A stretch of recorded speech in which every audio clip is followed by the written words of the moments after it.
Hello, everybody. Welcome back to Tip Off from Section K. I'm your host, Evan Kamikow, and joining me today from the multiple different student media outlets, we have Kamil Gut from the IDS, the men's basketball beat reporter, Zak Ibrahim from Hoosier Network, and Jack Edwards from Hoosier Network. And I'm Evan Kamikow from IUSTV Sports. And this is Tip Off from Section K. Guys, thanks for being here today. Glad to be here. Thank you, Evan. All right, Zach, we'll start with you, a new face to the show. Indiana lost to Syracuse earlier this week in double overtime. What were your biggest takeaways from that game? Man, a lot to take away, a lot to like, and a lot to not like early on because Indiana was down at the half, and I know a lot of us were probably thinking, here we go again, their first true test of the season, and they were not passing, and they were literally not passing well. The turnovers were a huge issue in that first half, 13 total, ending up with 26 for the game, a season high, and of course, going into double overtime, that doesn't help that number specifically. I mean, they really struggled with that. But I think my biggest takeaway was the fact that the offense led them back. The fact that the three-point shot played such a big factor. The fact that Parker Stewart and Miller Kopp kind of had their moments in the cream and crimson, leading that comeback from distance. And, of course, Trayce Jackson-Davis, the heroics down the stretch, getting Indiana that much closer, but obviously coming up a bit short. But the fact that the offense led them back, I think it was a great sign. And the offense, it wasn't like they were shooting really good out of the gates, right, Kamil? Yeah, exactly. They started off really poor. It was really only Parker Stewart who hit a couple of threes, but they kind of woke up in the second half. It was Stewart and Miller Kopp who kind of led the way. And although TJD obviously also had a monster game, I think the biggest takeaway on the offensive end, aside from the improved shooting in the second half, was the fact that there were just too many turnovers. I think between him and TJD and Race, there were double-digit turnovers. And even though they figured out a way to kind of break the zone in that second half, it kind of kept it close the whole way through. And Jack, you were there at the game. What was Woodson's message post-game after the loss coming away, with the result that they didn't want? Yeah, it was obviously about the fight that they showed because this team was down by 18 points in the second half, and they managed to take the lead at one point in the second half. So it was a remarkable turnaround coming out of the gates, and I think that really he kind of just talked about how he was happy with the adjustments that were made. He was kind of happy with the performances of some of the guys who I think needed to have big games. Miller Kopp getting 28, which I believe was a career high, was absolutely vital. I think that I want to kind of loop back a bit on the shooting aspect of things. I think you can't overstate how tough it is shooting the Carrier Dome because I was there and I was seeing, and it is awkward, because there's at Assembly Hall, there's like a wall basically right behind each basket, and you can kind of almost use that as a reference point for how to frame your shots. But for these guys, it kind of just is a bunch of fans in like a row that it just kind of goes up for seemingly endless amounts of people. So it took them a while to get adjusted to that. Obviously, it wasn't a good start. Probably the crowd put them off. But I think that the adjustments that they made was the biggest positive for Woodson because you start out so poorly and you're still able to make it a close game and nearly pull out the victory. I think there's a lot. I'm more positive than negative after looking at that game because it's a lot harder to fix like the heart, motivation, and the fight than it is to figure out, maybe Xavier Johnson needs to pull it back a little bit. He needs to kind of take a deep breath. And those things you can fix. The heart is harder to fix. So that's a great point you just made about heart because, we've talked about it a lot already with the change of culture from the Archie Miller era already to the beginning of the Mike Woodson era, even especially after last night's loss. Zach, how can you see that change really happen? I think you saw it in the second half. I think you saw a team show a great amount of emotion. I think we've already seen Trayce Jackson-Davis get more emotional on the sidelines 7 games into a season than we have in almost his entire career. I think we saw IU teams of the past really get inspired when they were struggling and broke out of a slump. This was the case where Indiana thought even down 16, even down 18, they could win this game. And they showed you that late. They're rallying around their coach. Their coach believes in them to the point where he's not stressing down 18. He understands if they cut the turnovers down, that's a much closer ball game. The Boeheim brothers do you some favors, missing shots that they were making in the first half. And Indiana crawls their way back. So I think it's the coach that is really just inspiring his players. This is a guy in Mike Woodson that has a great wealth of basketball knowledge and understand what it takes to win a tough game like that on the road. And they believe in him and they're inspired because of it. Mm-hmm.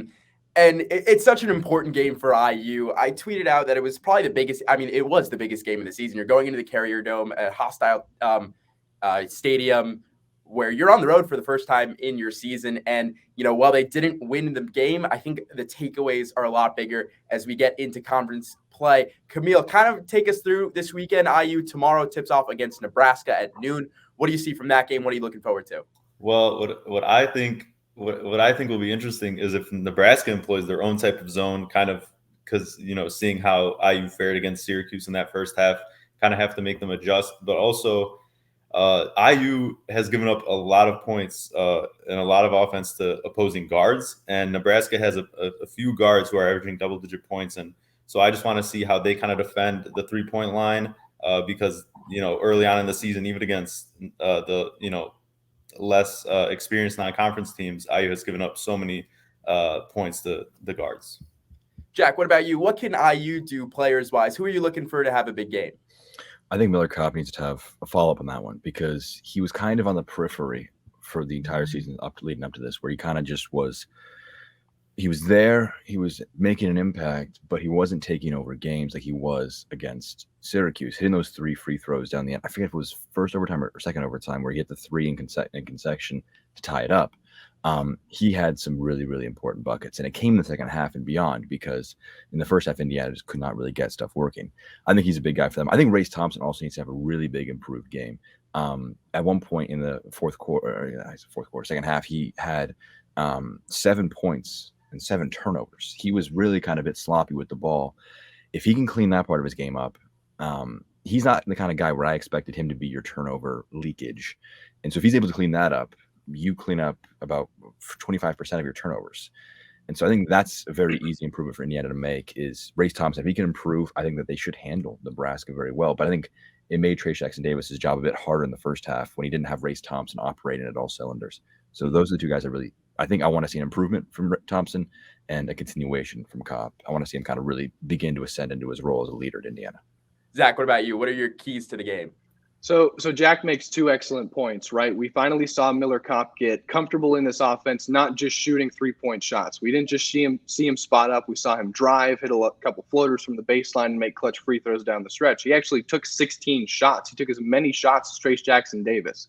So Miller Kopp shooting the ball well is going to be a key not only for Saturday, but for the entire rest of this season. And a player that I'm looking to bounce back is kind of Xavier Johnson. This is a guy that, has kind of tried to force his way into this offense. We understand how special of a playmaker that he is. But when he settled down, when he plays, maybe 70, 80 miles per hour instead of 100 all the time, that's when we see the best out of Xavier Johnson.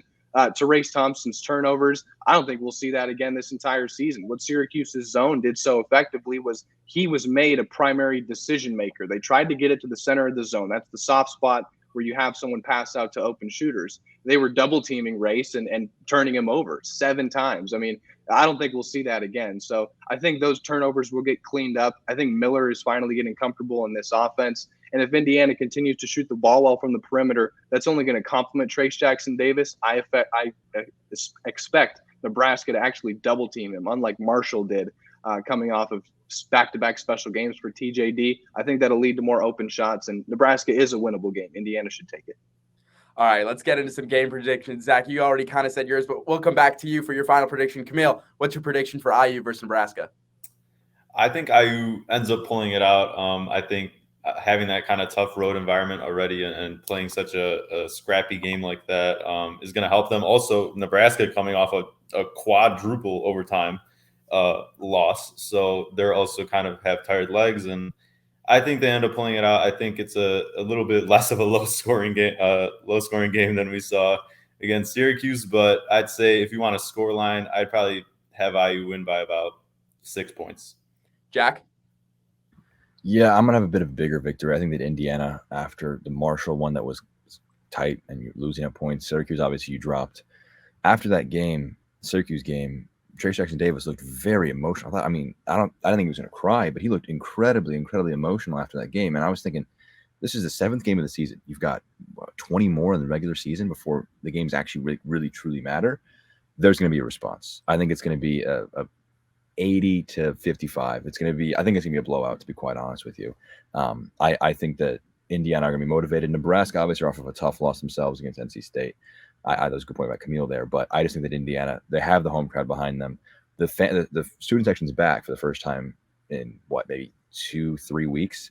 It's going to be a raucous atmosphere. I think Indiana's prepared for it. Zach, we'll finish up with you. Yeah, I think they make a statement. Opening up Big Ten play at home, I think they take it kind of comfortably. I think they win 78-65. Yeah, I'll say Indiana is going to come off. The women's team lost last night in, kind of heartbreaking game to NC State at 2-6. A lot of the team was there supporting, which was really cool to see. So I think they'll be very motivated coming off Tuesday's loss in the women's game last night. So I'm going to say Indiana is going to take this one 74-64. I'll give them about a 10-point margin. Well, for the Hoosier Network's Jack Edwards and Zak Ibrahim and the IDS's Kamil Gut, I'm IUSTV's Evan Kamikow. So long from tip-off from Section K.